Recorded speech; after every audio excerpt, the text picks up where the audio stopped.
اغا ابو بکر چې ورځ د غرمې ټیم کې رسول الله صلی الله علیه وسلم کور ته ورغی او ابو بکر صدیق ورته وایي چې لبیک وسعدیک یا رسول الله ډیر بے وخت رااله ول بے وخت ذکر عالم چې ستا یو ادا خدای ته خوښ شوی و او اوس جبرئیل راولې غلو چې په دې ټکی لار شو ابو بکر ته زما سلام وایي.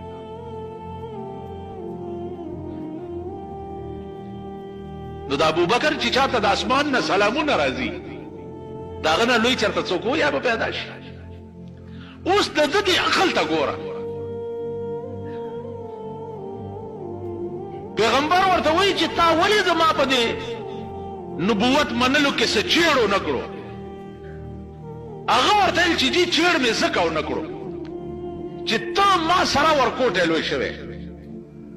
په یو کلي کې مکه معظمه ډیر وړوکی غوندې ښار دی نو په یو ښار کې سره لوی شوي یو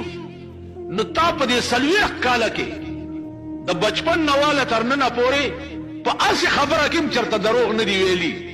نو دا اوس خو د دین خبره وه دې کې به څنګه دروغ ویل. دې عقل ته اوس ګوره چې ما ستا ټول ژوند مطالعه کړی دی او ما سره دې ټوله زندګي تېره ده نو په هسې خبرو کې دې چېرې دروغ نه دي ویلي نو ته په باب د دین کې څنګه دروغ وایې. سردار کونین ورته وفرمایل چې انت صدیق ابو بکر تا د نن نه لقب چې دی صدیق شو. صدیق دا معنا چې د پیغمبر په ړومبۍ وینا باندې تا ایمان راوړ او په اسلام کې اول سړی دی په سړو کې چې هغه ابو بکر صدیق دی چې دا اول ایمان راوړ. عزیزانو دا د ژوند عالم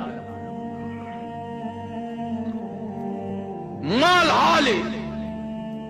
ټول قربان ټول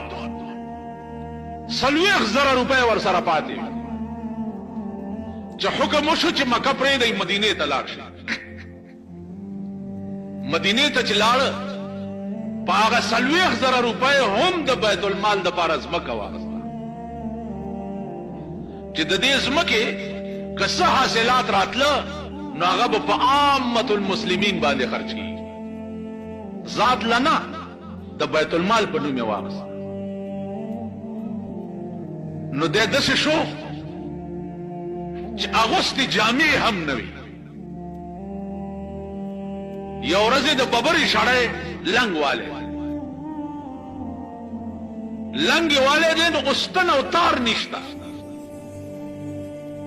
چې هغه سوري په هغه لنګ کې پې وګډ نو د کیکر ازغي که تاسو لیدلي هغه ډېر اوږده اوږده نو په هغه لنګ کې چې کوم سوري و نو هغه د کیکر ازغی پکې راسې پیلی او په هغې هغه سوري ټپ کړي. په دې کې چې ګوري